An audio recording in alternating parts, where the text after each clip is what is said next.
मला माहिती आहे देवेंद्र फडणवीसांचा ट्रॅप आहे, त्याला मराठ्यांचा खूप द्वेष आहे, त्याला मराठ्यांच्या जीवावर सत्ता लागते, फक्त मराठ्यांना आरक्षण मिळू द्यायचं नाही। काय केलं माझ्या मराठ्यांनी एकदा जाहीर मैदानात येऊन सांगा। आणि कोण तुमचा आमदार तुमच्या टोपल्यातल्या भाकरी चोरून खातोय आणि मराठ्यांची इमानदारी राखण्यापेक्षा तुमच्याशी इमान राखतोय, ती फितुरांची आवाज जी कोण असेल त्याला म्हणा तू लिहून आण फडणवीसांकडून आणि महायुतीकडून लिहून आण, मराठ्यांना ओबीसीतून आरक्षण देणार आहेत म्हणून। जर महाविकास आघाडीनं लिहून नाही दिलं तर महाराष्ट्रात त्यांना मराठी फिरून बी देणार नाहीत, हे काही सीट त्यांचा निवडून येऊन देणार नाहीत। उलटा प्रवाहात पवायचं कोणाला शिकायला सांगायला तुम्ही? प्रत्येक आमदार मराठ्यांच्या विरोधात देवेंद्र फडणवीसांचा ऐकून बोलतोय, त्याच्या मतदारसंघात जाऊन त्याचा हिशोब त्याच्या दारातच पुरा केला जाईल, इकडून तिकडून नाही। समाज खूप योजना बघतोय मायबापाओ, तुम्ही कष्ट कशासाठी केले? तुमचे लेकरं मोठे व्हावेत म्हणून। तुम्ही आज कोणाच्या पाठी पळायला लागलात? जो नेता जो आमदार मराठ्यांना विरोध करतोय त्याच्या पाठीमागे तुम्ही पळायला लागलात। प्रत्येक घरातल्या मराठ्यांना आणि माता माऊल्यांना सांगतो, आता तुमचे डोळे आणि कान उघडा, तुमच्या हाताने तुमच्या लेकराच्या आत्महत्या नका बघू। आता किती दिवस तुमचे लेकर मरणाच्या दारात तुम्ही ढकलणार आहेत? तुमच्या लेकराची बाजू तुम्हाला घ्यायची नाही का? तुमचा नातू मोठा व्हावा असं तुम्हाला वाटत नाही का? तुमची बहीण, तुमचा भाऊ, तुमचे लेकर तुम्हाला मोठे व्हावे वाटत नाहीत का? ज्या आमदाराला तुम्ही मोठे केला तो आज तुमच्या बाजूला बोलत नाहीये। जे सरकार तुम्ही सत्तेवर बसवलं तो एकही हरामखोर मंत्री तुमच्या बाजूला बोलत नाहीये। तुम्ही नेमके जागे कधी होणार आहेत? आता सवालच माझ्या मराठ्यांना आहे, तुम्हाला किती दिवस या आमदाराच्या मंत्र्याच्या चपला उचलायच्या? तुम्हाला तुमचे लेकरं मोठे होण्याचं स्वप्न नाही बघायचं का? तुमचे लेकरं अधिकारी म्हणून दारात आलेला दिवा घेऊन तुम्हाला ते स्वप्न नाही पूर्ण करायचं का? तुमची लेक IPS दर्जाचे अधिकारी झाली पाहिजे, हे स्वप्न तुम्ही कधी बघणार आहेत? तुम्ही का दुसऱ्याला निवडून आणून त्याच्यात आनंद व्यक्त करताय? निवडून आणता तुम्ही, डीजे लावून घोडा डोक्यावर टाकता तुम्ही, निवडून येणार त्या हरामखोराला खांद्यावर घेऊन नाचता तुम्ही, तेच आज तुमच्या लेकराला आरक्षण मिळू देत नाहीत।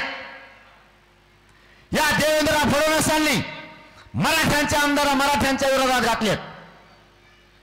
तुमचे लेकरं अधिकारी झाल्याच्या नंतर मराठ्यांनी त्याला डोक्यावर घेऊन नाचलं पाहिजे, हे स्वप्न यापुढे मराठ्यांनी आता बघा। नका मुर्दे पाडू स्वतःच्या लेकराचे, स्वतःची जात आणि स्वतःचे लेकरं वाचले तर तुम्ही जगणार आहेत। नेता वाचून तुमची जात आणि तुमचे लेकरं जगणार नाहीत मराठ्यांनो। तुम्ही भाणावऱ्या गोड गोड बोलणाऱ्या नेत्याच्या पाठीमागे पळून तुमच्या लेकराला मरणाच्या दारात लोटू नका। 1% लेकरं हुकलं तर ढसा ढसा रडायला लागलाय, उघड्या डोळ्यानं ते बघू नका। कधीतरी शहाण्या व्हायच्या भूमिकेत या। आपल्याला शेवटचे आधाराचे काठे आपले लेकरू आहे, कोणता नेता तुमच्या हाताला धरायला नाही येणार। तुम्हाला एखादा जर आजार जगला, एकही नेता तुमच्या पाठीवर हात फिरायला नाही येणार। तुमचंच लेकरू तुमच्या पाठीशी उभा राहणार आहे, तुमचंच लेकरू तुमच्या हाताची काठी बनणार आहे, तुमचंच लेकरू तुम्हाला प्यायला पाणी देणार आहे। हा नेता कधी तुम्हाला प्यायला पाणी देणार नाही। तुम्ही संकटात असल्यावर हा नेता तुमच्या घराकडे सुद्धा डुंकून बघणार नाही। मराठ्यांनी पुढच्या काळात स्वतःच्या जाती गुणाने स्वतःच्या लेकराकडून बोला।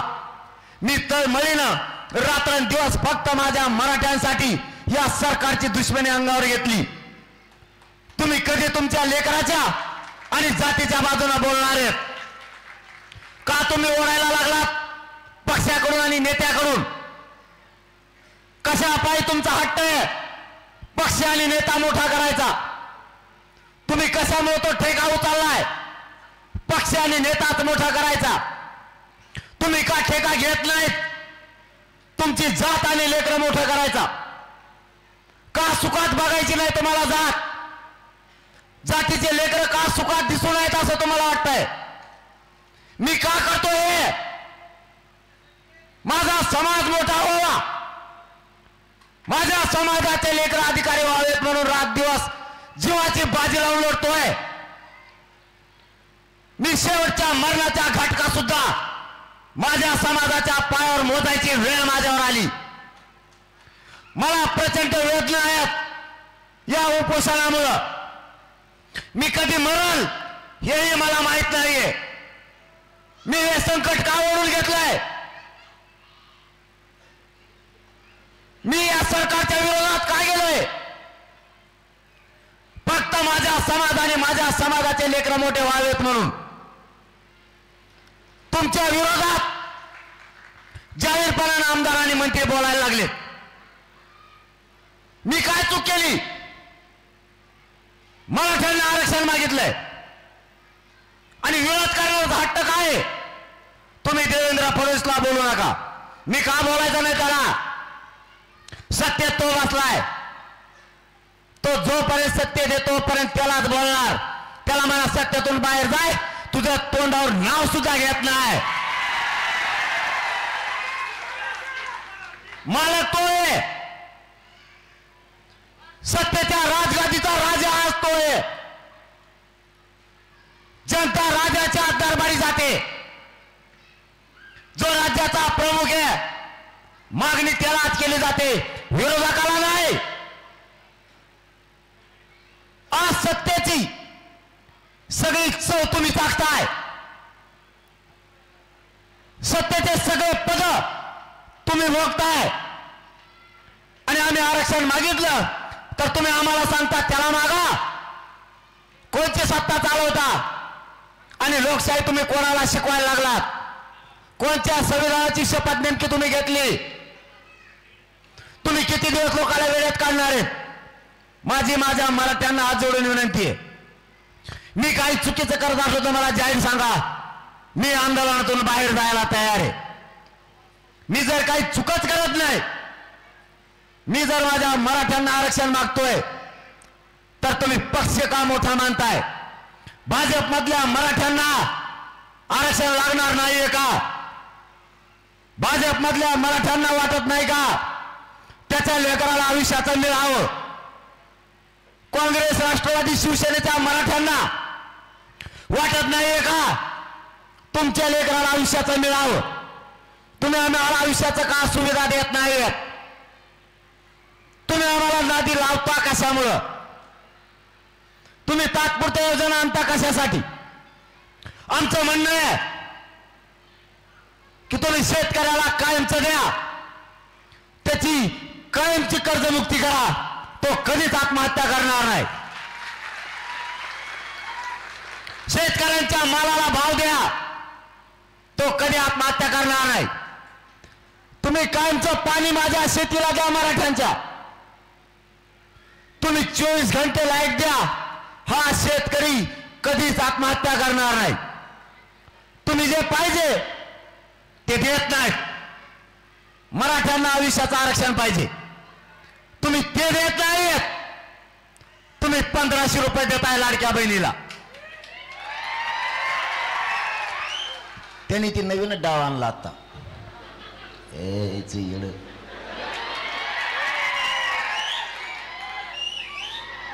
त्यानं काही नको मला, मी काय त्या देवेंद्र फडणवीस आमदार आहे काय पाणी पिऊन बोलायला? मी यांना पाणीच पाजणार तवाच पाणी पिणार. यांनी नवीन योजना आणली मावशा हो, राईट कार्यक्रम केला बघा तिने. तो इतका डेंजर आहे त्यांनी लाडकी बहीण आणली 1500 रुपये. तुम्हाला पुरतेन का आयुष्याला? पुरतेन का?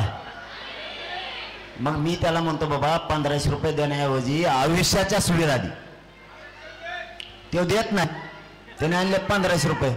बरं आता 1500 रुपये दिले तर घ्या, ते बी आपलेच पैसे. त्याने काय नागपूरचा एखादा वावर विकलेला नाही, ते आपलेच पैसे घ्या लागते कामाला येते पुढे दे. अरे सरकार, तुम्ही लाडक्या बहिणीला 1500 रुपये दिले, पण भाच्याचं काय? भाच्याला आरक्षण पाहिजे ना.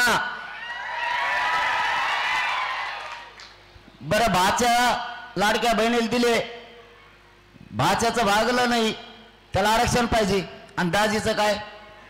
दाजी मेलाना काम करू करू बांधावर त्याच्या मालाला भाव देतो का वा? आणि दाजी जर एखादा रूम न घेऊन मामाकडे निघाला मुंबईला तर मग काय करशील? आणि मी एक दिवस सगळे दाजी येणारच आहे तिकडे दांडके घेऊन, ते येणारच रूम न घेऊन तिकडे.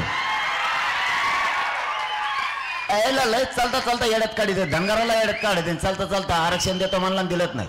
निवडून आला, गादीवर बसला, मोकळा झाला, नुसता हेलिकॉप्टर हिंडतोय. आता मराठ्याला येड्यात काढ, आरक्षण देतो म्हणला, नाही दिलं. बोलल्यावर तर त्याला असा राग येतो. आता मला काय करा, तुला राग येऊन काय करू? मला कोण लग्न करायचं तुला सांग? तुला राग ये नाही तर तिकडे एखाद्या नदीत वडगी हान, मला काय देणं घे नाही का?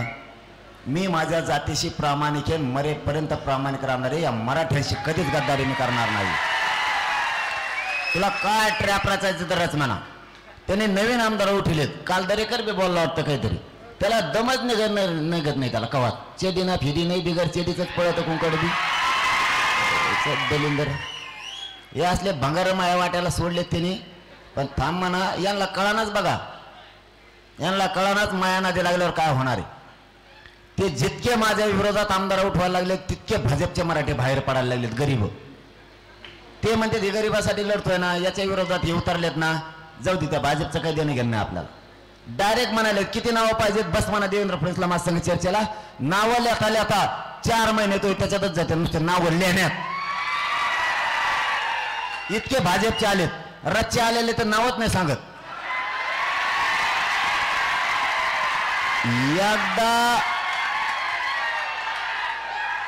एकदा जर मीडिया गेली ना तर तिथून पुढं भाजपचे इतके लोक आलेत, इतके आलेत ना. मी काही गोष्टीचे संकेत पाळतो म्हणूनच सरकारला काही कळाना, मी सांगत तर नसतो. कारण ते कशासाठी माझ्याकडे आलेत तुम्हाला माहित नाही.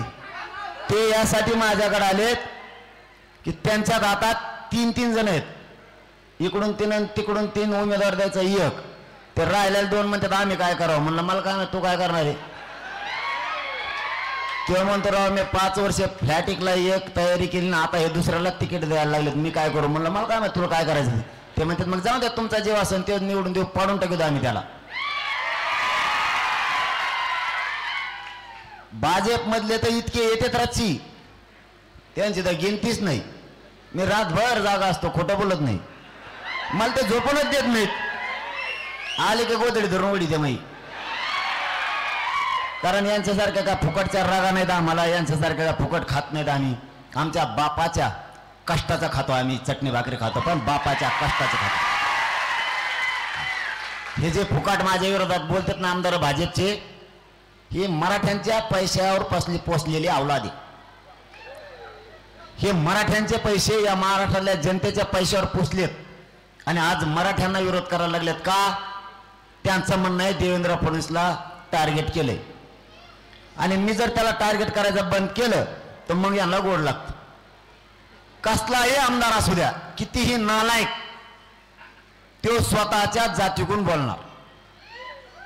त्याला म्हणते जातवान जातीचा माणूस. हे मराठ्याचे आमदार बोलतात कोणाच्या विरोधात? मराठ्याला आरक्षण देऊ नका. दुसरा प्रश्न काय यांचा?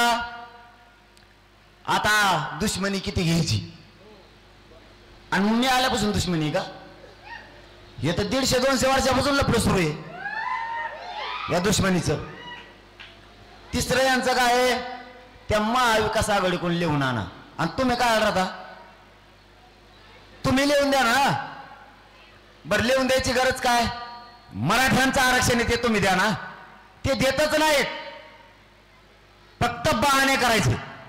तुम्हाला वाटत मी का बोला ना, त्याचं कारण आहे मला ज्याच्या त्याच्या मतदारसंघात जाऊन जो बोलला त्याला तिथंच कचका दाखायचा, त्याच्यात किती दम आहे मला बघायचाच.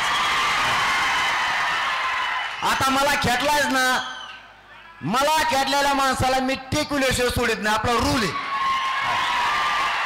मी स्वतःहून कोणाच्या वाटा जात नाही, सुरुवात मी करत नाही, मग तो कोणी असो, सुरुवात मी करत नाही. देवेंद्र फडणवीस बोलले तर मी बोलतो, त्याचे आमदार मंत्री बोलले तर मी बोलतो, विरोधी पक्षातला बोलला तरच मी बोलतो, जर बोलला नाही मी बोलत नाही. तुम्ही माया मराठ्यांना आरक्षणाला विरोध करायला लागलात आणि तुम्ही जातीला बाप मानण्यापेक्षा तुम्ही नेत्याला आणि पक्षाला बाप मानायला लागलात, म्हणून मी आता तुमच्या मागे लागलो. तुमची श्रीमंती मराठ्यांपुढे पुरणार नाही. रावणाकडे सुद्धा श्रीमंती होती, खलास झाली खलास. मराठ्यांपुढे तुमची सत्ता टिकूच शकत नाही. मी हे वैद्यनाथाच्या पवित्र भूमीतून सांगतो. मराठ्यांच्या आरक्षणाच्या विरोधात येऊ नका. नसता देवेंद्र फडणवीस साहेब, तुमचे लोक आवरा. ते जर नाही आवरले, मराठ्यांची लाट ताकदीने उभा राहायला लागली. याला घोंगडी बैठक म्हणते. फडणवीस साहेब ही सभा नाही. घोंगडी बैठकीला 15 किंवा 50 लोक असते. इथले दोन्ही मंगल कार्यालय भरून लोक बाहेर आहेत. ही बैठक अंदाजा घ्या. 288 मतदारसंघात काय होईल, सुट्टी नाही. तुम्हाला आणखी एकदा सांगतो, मला आणि माझ्या समाजाला राजकारणात जायचं नाही. माझ्या समाजाचा आणि माझा हक्क आहे, आमचा हक्काचं ओबीसीतलं आरक्षण आम्हाला पाहिजे ते द्या. तुम्ही जर नाही दिलं तर पुन्हा एकदा सांगतो 113 आमदार या राज्यात येऊच देणार नाही.